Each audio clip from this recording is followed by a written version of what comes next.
Good evening friends.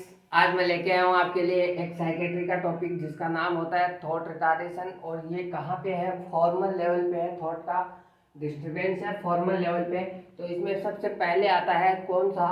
Autistic thinking, या इसको बोलते हैं हम ऑटिज्म, या बोलते हैं इसको ऑटिज्म। इसके बाद जो दूसरा होता है वो होता है फ्लाइट ऑफ आइडिया। तीसरा जो होता है वो होता है थॉट रिटार्डेशन। चौथा जो होता है वो होता है थॉट प्रिजर्वेशन। पांचवा है सर्कमस्टेंशियलिटी। छठा है वो टेंजेंशियलिटी। सातवां है इनकोहेरेंस। आठवां है थॉट ब्लॉकिंग। तो ये जो 8 टर्मिनोलॉजीज हैं इसका मीनिंग क्या होता है और ये किसके डिसऑर्डर है। तो सबसे पहले बात करते हैं ये डिसऑर्डर होते हैं थॉट के या थिंकिंग के। तो इसके अंदर जो ऑटिस्टिक थिंकिंग जो होती है या जो ऑटिज्म होता है वो क्या होता है? तो ऐसी थिंकिंग किसी पर्सन की या किसी साइकेट्रिक पेशेंट की ऐसी सोच जिस सोच की वजह से वो अपनी रियलिटी से क्या हो जाता है, अपनी रियलिटी से अलग हो जाता है। उसको रियलिटी का पता ही नहीं रहता है। वो अपनी ही दुनिया जो दिमाग में अपनी दुनिया बसा लेता है, ऐसी सोच बना लेता है। उसी दिमाग की सोच के अनुसार वो चलता रहता है जिसका जिसका बाहरी या सामान्य जीवन से कोई मतलब नहीं रहता है। वो होती है ऑटिस्टिक थिंकिंग। वो होती है ऑटिस्टिक थिंकिंग। दूसरा होता है flight of ideas. Flight of ideas इसमें क्या होता है कि पेशेंट एक सोच से दूसरी सोच पे तुरंत चला जाता है। पेशेंट एक सोच से दूसरी सोच पे तुरंत चला जाता है। इतना फास्ट जो आइडियाज आ रहे हैं उनको बोलते हैं हम फ्लाइट ऑफ आइडियाज। उनको बोलते हैं हम फ्लाइट ऑफ आइडियाज। इसमें दो तरह से पेशेंट है वो शिफ्ट होता रहता है। पहला, ऐसी सोच जिसमें बोलने का तरीका सेम रहता है, वो होता है क्लेंग एसोसिएशन, जिसमें बोलने का पेशेंट के बोलने का तरीका जो होता है वो सेम रहता है। जैसे को रिलेटेड वर्ड्स बोलता रहता है, जैसे बैट, कैट, रेट, हैट, पेट, ये सभी एक क्लेंग एसोसिएशन। मतलब इनमें बोलने का जो तरीका है वो सेम होता है उस पेशेंट का। जैसे एग्जांपल, आसमान का रंग नीला है, मुझे नीला रंग बहुत पसंद है, मैं नीले रंग से मैं नीले रंग से बहुत प्रभावित होता हूँ। ये सभी क्या होते हैं, ये बोलने का जो तरीका है ये है क्लेंग एसोसिएशन होता है। दूसरा होता है loosening of association. Loosening of association का मतलब है कि वो जो सोच है उसकी, वो या जो वो आइडियाज है उसके पेशेंट के, वो आइडियाज एक दूसरे से को रिलेटेड नहीं है, अलग अलग आइडियाज हैं। जैसे कभी वो बोलता है कि मैं टीवी देख रहा हूँ, कभी वो बोलता है कि मैं क्रिकेट खेल रहा हूँ, कभी कुछ बोलता है, कभी कुछ बोलता है, कभी कुछ बोलता है। ऐसे अलग अलग आइडियाज पे जाता रहता है, एक आइडिया से दूसरे आइडिया पे। उसको बोलते हैं लूजनिंग ऑफ एसोसिएशन। तीसरा जो थॉट का डिसऑर्डर होता है वो होता है थॉट रिटार्डेशन। थॉट रिटार्डेशन का मतलब होता है सोच का ऐसी सोच जो कि बहुत ही धीरे बोलता है, ऐसी सोच जिसके अंदर पेशेंट बहुत ही स्लो बोलता है, बहुत ही कम बोलता है, और बोलते बोलते रुक जाता है। मतलब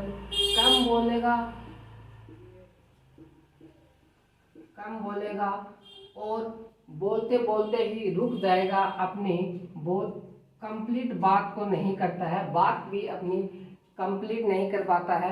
उसको बोलते हैं थॉट रिटार्डेशन। चौथा जो होता है वो होता है thought preservation.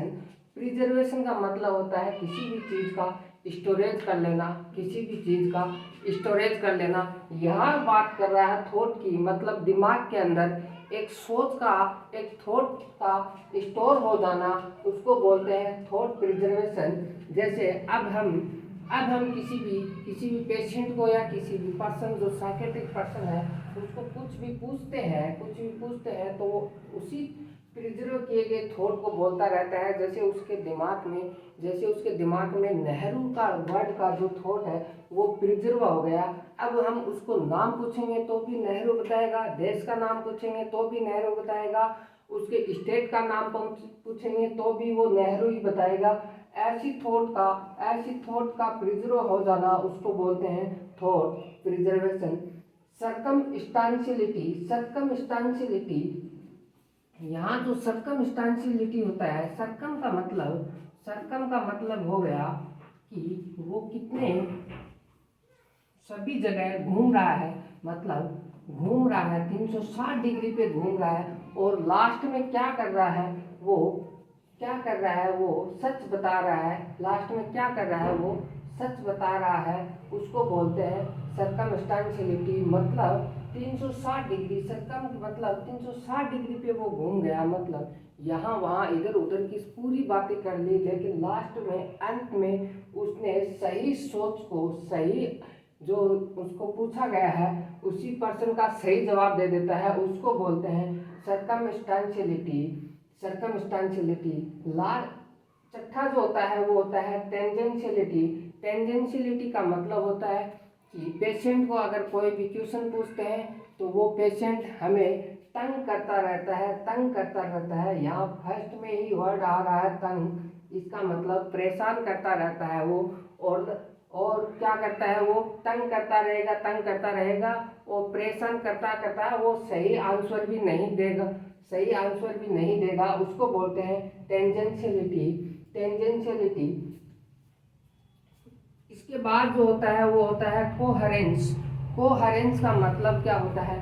Coherence, incoherence. Incoherence का मतलब होता है कि किसी भी पर्सन को हम कुछ भी, किसी भी साइकियाट्रिक पेशेंट को हम कुछ भी पूछ रहे हैं या पर्सन को कुछ भी पूछ रहे हैं, तो वो क्या करता है उस बात से अपनी थॉट को ही हटा लेता है, मतलब दूसरी बातें करने लग जाता है, इररिलेवेंट बातें करने लग जाता है, वो उस बात पे ध्यान ही नहीं देता है, उसको बोलते हैं इनकोहेरेंस। इनकोहेरेंस, कोहेरेंस मतलब विद्रोह करने लग जाता है। जैसे हम किसी भी पेशेंट को उस अपनी फैमिली के बारे में पूछेंगे कि बताइए आपकी फैमिली में कौन कौन है, तो वो उस सोच को ही, उस पर्सन को ही नेग्लेक्ट कर देता है, वो किसी और टीवी मेंबर्स की बात करने लग जाएगा, कहीं और कुछ एक्सीडेंट हुआ है वहाँ की बात करने लग जाएगा, ऐसी जो इररिलेवेंट बातें करने लग जाता है उसको बोलते हैं इनकोहेरेंस। लास्ट होता है थॉट ब्लॉकिंग।